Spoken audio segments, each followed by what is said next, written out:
Well, good morning, everybody. How are y'all doing?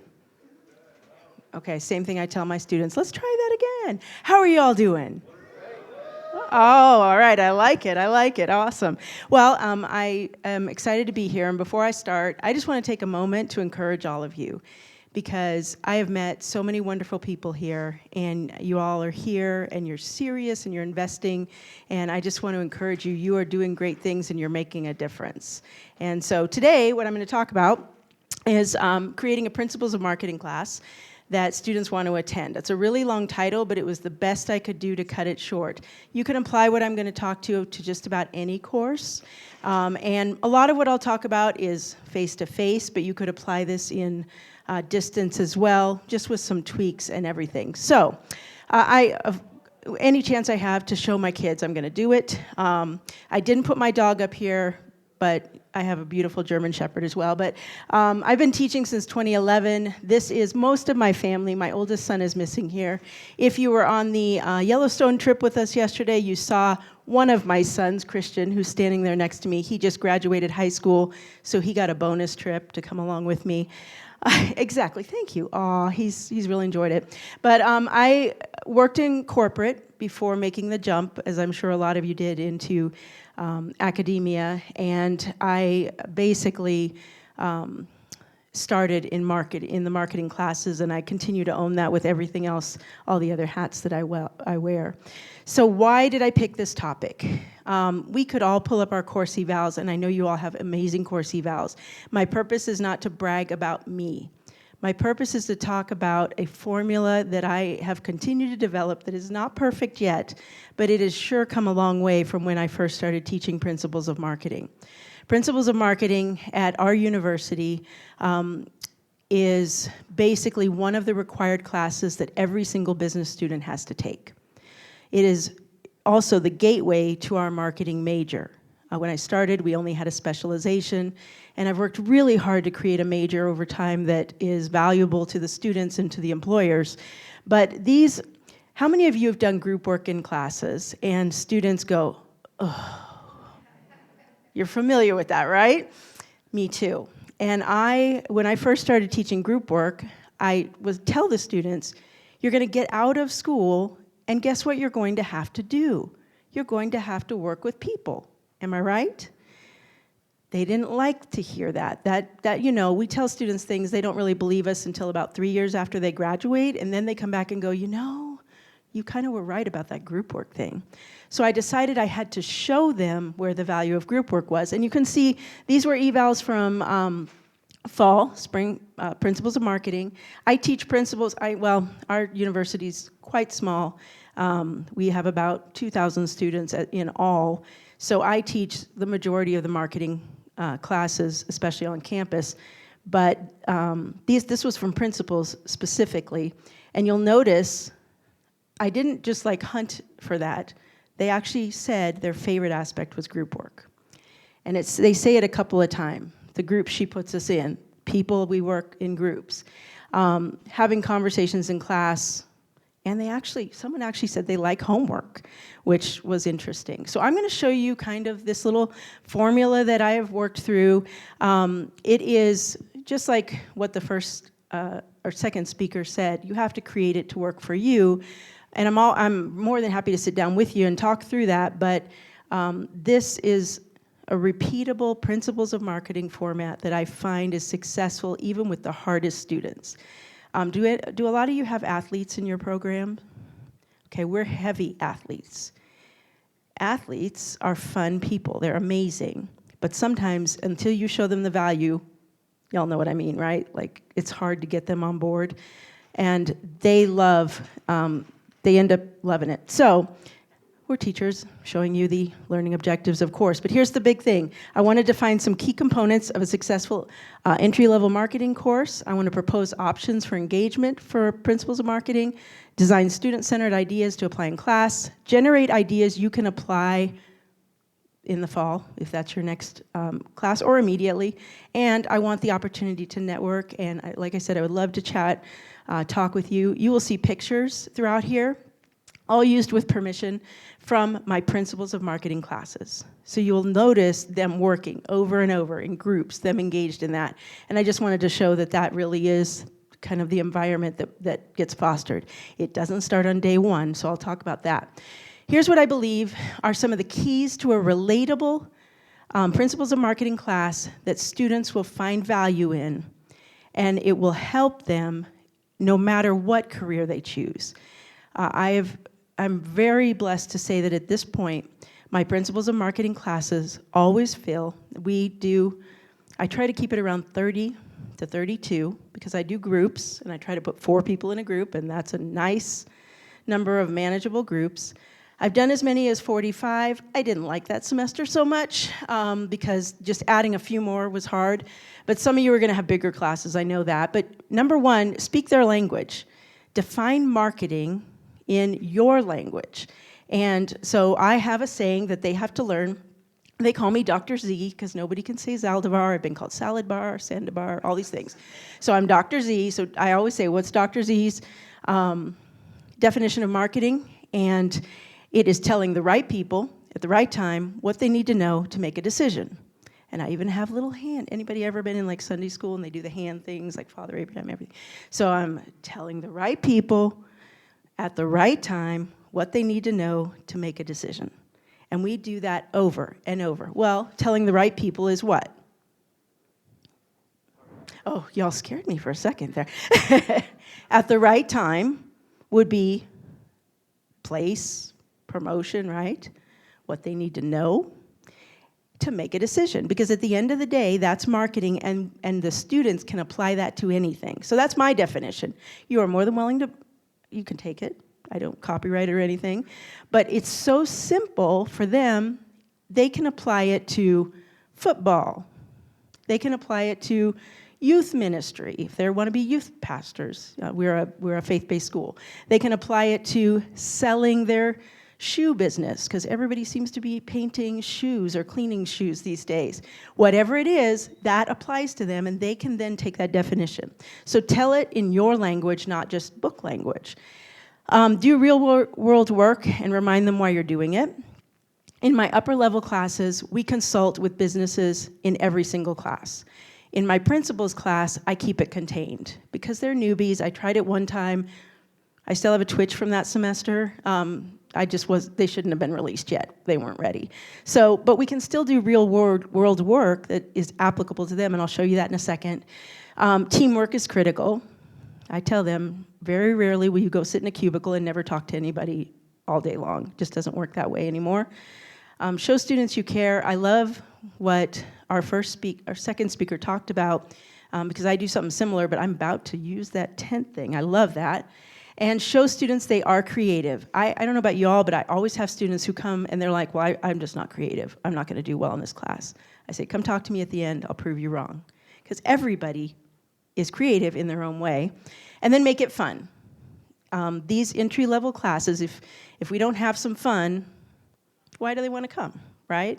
Because they have all these things on their plate. So I use Stuken's courseware.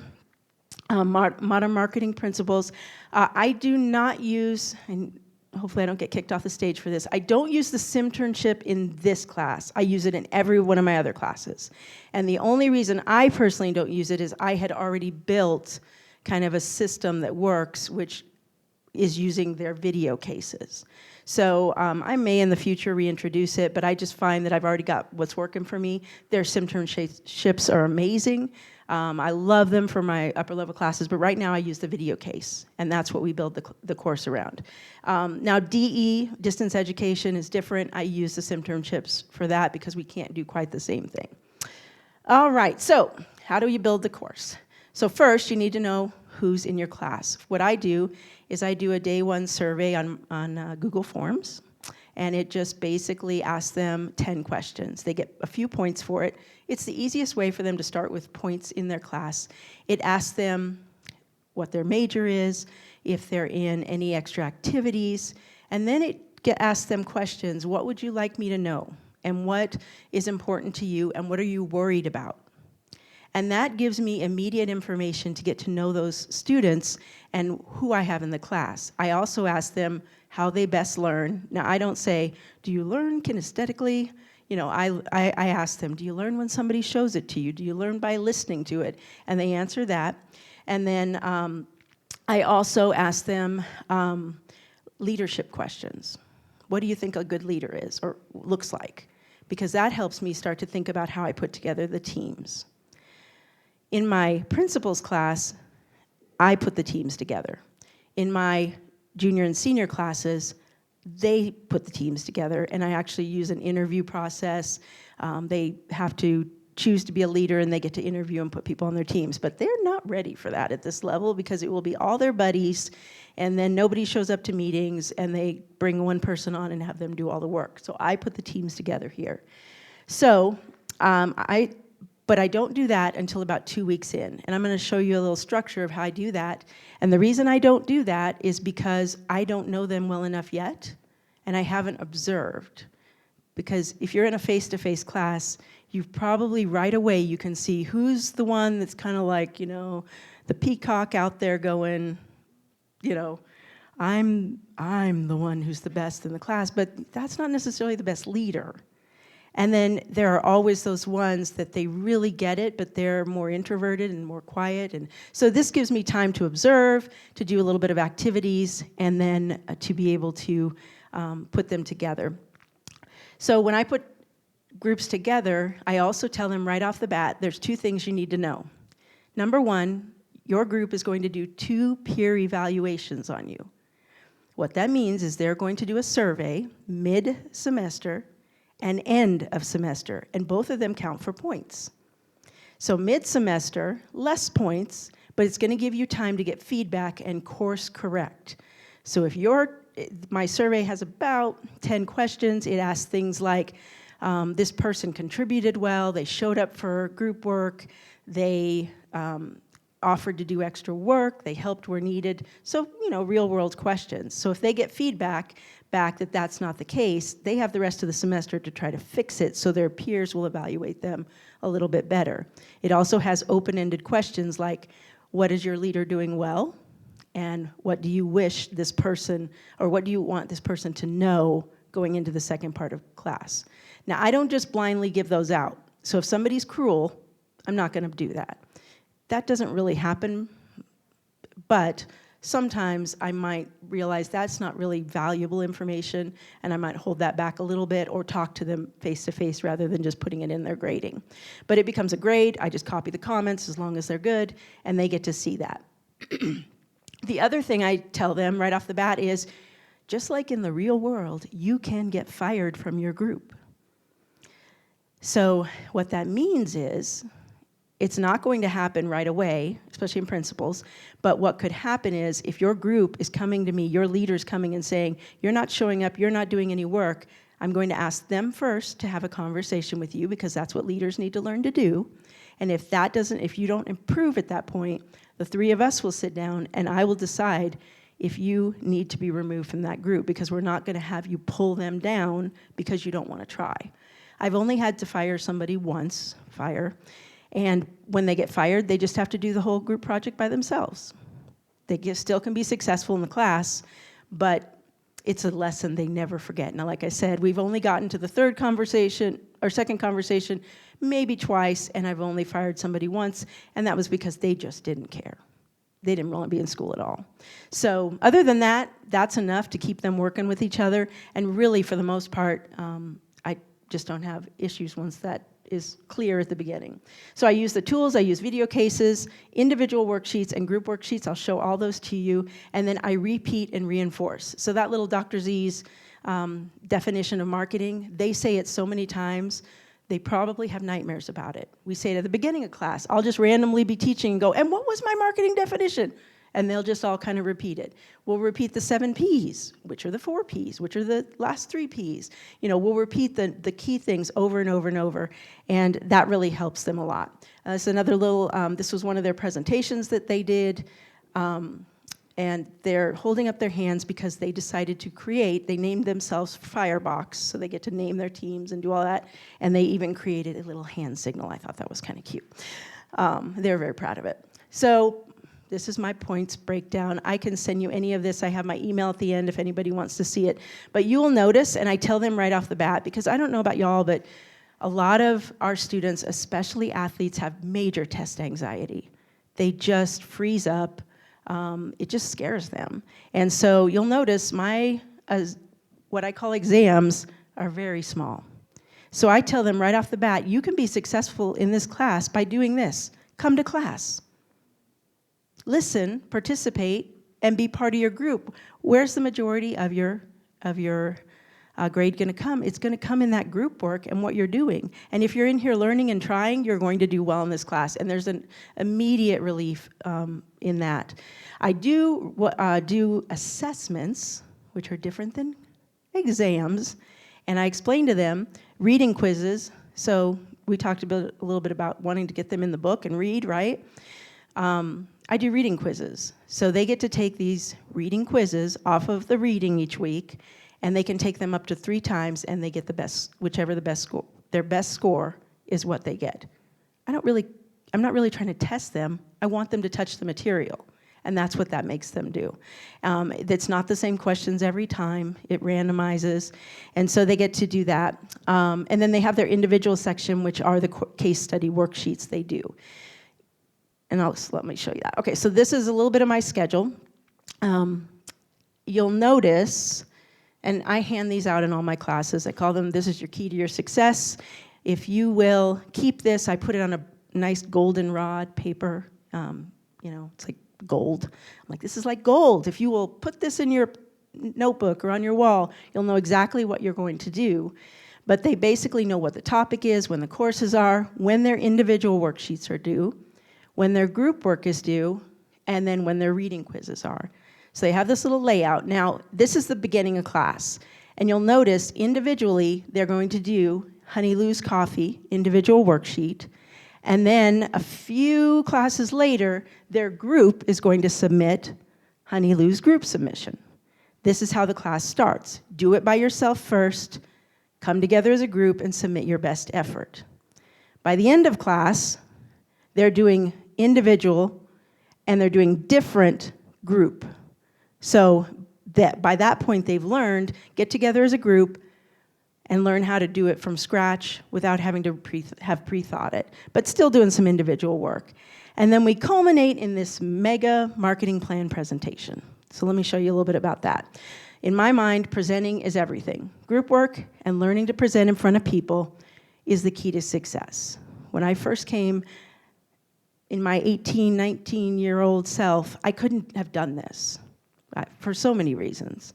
I would have just not known how to put it together, I just didn't have that training at that point. And hiring people, that was always kind of something I would look for.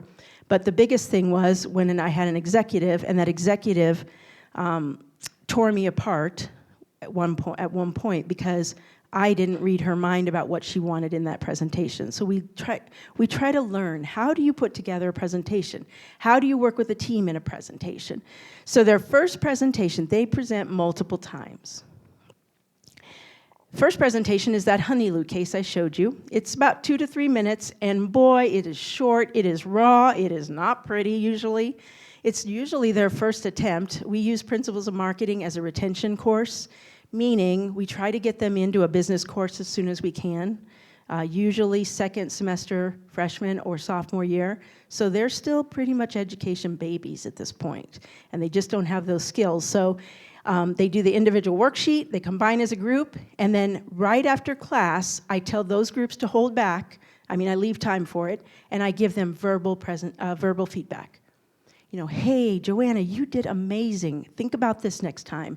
And Rob, you got to be ready. I could tell you didn't really practice, and I give them this verbal feedback. And that is the only time I do verbal feedback. It's that first time so that they're prepared for it. Then we do multiple presentations throughout, about 2 or 3 more, depending on how long I have for the course. And they're just quick, 3 to 5 minutes on any of the cases, and then we do an assignment that's relevant to our department. I have them actually look at either our website or our social media or whatever's at the time and create some type of idea that they have about how we should market better. I get some really good free ideas that way too. I just have to say, great way to get good ideas. But you can do anything with that. Then they get peer feedback from the course, everybody in the course, little easy forms, and they answer 2 questions. What did this team do well, and what do you think they should work on? They get that feedback, real easy for me to put in their grade. Again, I watch to make sure nothing's wrong. And then by the time we get to final presentation, it's a 10 to 12 minute presentation. You'll notice I reserved a week for it. That's all we do that week, is presentations. And they have to create a new product and marketing for Benefit Medical, which is one of the last cases in the principals class. If you're not familiar with this courseware, this is kind of what it looks like. They get a case file, a video, they have resources, so they get to watch a little video, and then there's instructor resources, and then they get the report, which they fill out. The report, this is just a piece of it. This is an early report, so it's the 4 initial Ps, and so they fill out, how would you create this new signature drink, and they create a recipe, which they love. They either, well, I'm creating coffee, or, the anti-coffee people are creating something else. And then they do this. And then what I add on is I introduce them to Canva and create a a flyer for it. So this is an example. Again, I used it with permission, but this is one of the principals' very first, little Canva entries. They get up and they present it. It's quick. They tell us why they made the choices, and they talk about the flyer they made. Real easy, then I give them their feedback. I talked a little bit about this, assessments.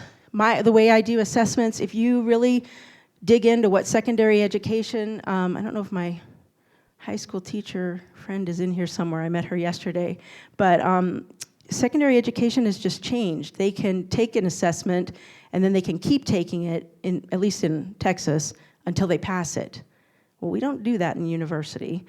So we have to kind of think about how we assess. So I do the reading quizzes.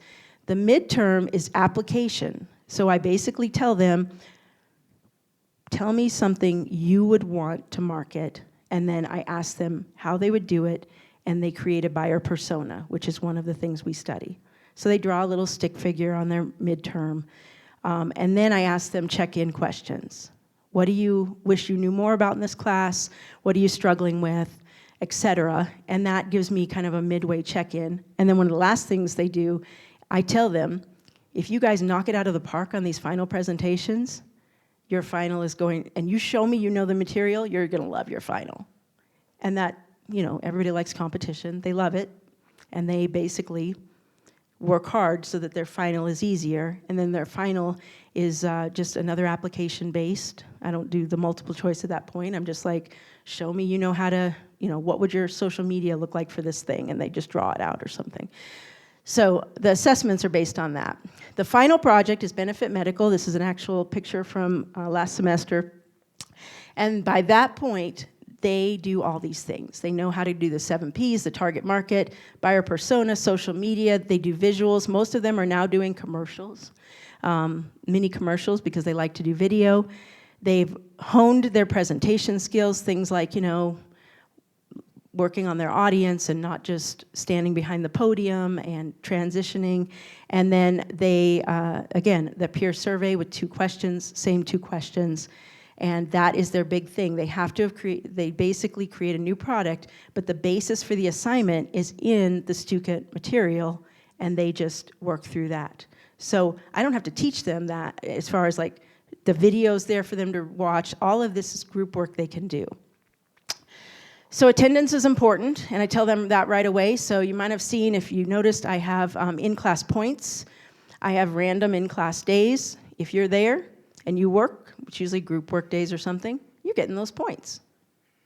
What gets rewarded is what gets done. They show up, they get rewarded, they get used to coming in there. They also know their peers are going to evaluate them, so another good reason to show up to class. And then I kind of mentioned how I deal with group issues, but observing, if you're noticing a group has a lot of tension, I find my students are going to tell me if they do, then you definitely want to just kind of take care of that. So final thoughts. You know, at the end of the day, most of us have been marketers or still are active marketers, and we have an audience, and we have to understand our audience. And you know, when I first started teaching principals, it was just a disaster because I didn't understand their way of learning, which was so different from mine. I was used to the, you know, long lectures and things like that.